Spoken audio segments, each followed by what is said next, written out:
महान समझता है। जी हाँ, यहाँ बात मुगलों की हो रही है, जिन्होंने करीब 300 साल तक हिंदुस्तान पे राज किया, या यूं कहिए कि ज्यादती की, और देखते ही देखते ये हमारी किताबों तक भी पहुंच गए। कुछ पार्टियों ने मुगलों को महान बताकर उनका महिमा मंडन करने में कोई कसर नहीं छोड़ी।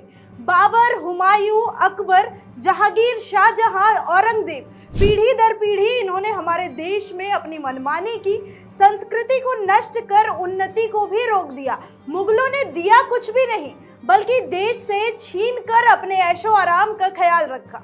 इतना सब होने के बाद भी पुरानी सरकारों ने मुगलों को महान साबित करने के लिए बचपन से ही बच्चों को मुगल महान का पाठ पढ़ाना शुरू कर दिया।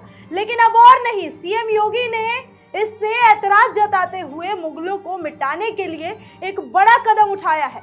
जी हाँ, उत्तर प्रदेश की योगी सरकार ने यूपी बोर्ड और सीबीएसई बोर्ड के सिलेबस में बड़ा बदलाव किया है। स्कूलों में छात्रों को अब मुगलों के इतिहास के बारे में नहीं पढ़ाया जाएगा। यूपी सरकार द्वारा इतिहास की किताब भारतीय इतिहास के कुछ विषय, द्वितीय से शासक और मुगल दरबार के चैप्टर्स को हटा दिया गया है। इसके अलावा 11वीं की किताब से इस्लाम का उदय, संस्कृतियों में टकराव, औद्योगिक क्रांति, समय की शुरुआत पाठ हटाए गए हैं। इस कदम पर यूपी के उप मुख्यमंत्री ब्रजेश पाठक ने कहा, हमारी संस्कृत हमारी सांस्कृतिक विरासत है।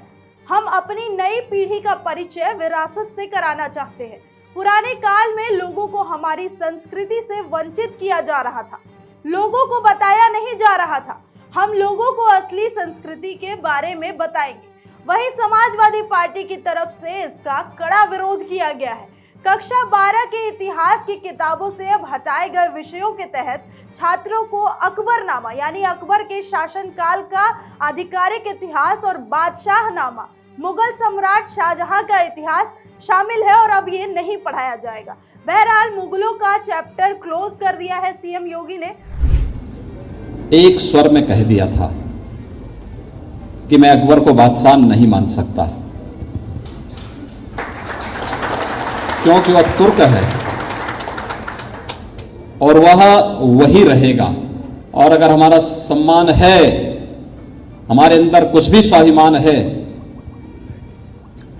तो हम एक विदेशी को, एक विधर्मी को अपना बादशाह स्वीकार नहीं कर सकते। सीएम योगी ने अब मुगलों को ही इतिहास बना दिया गया है।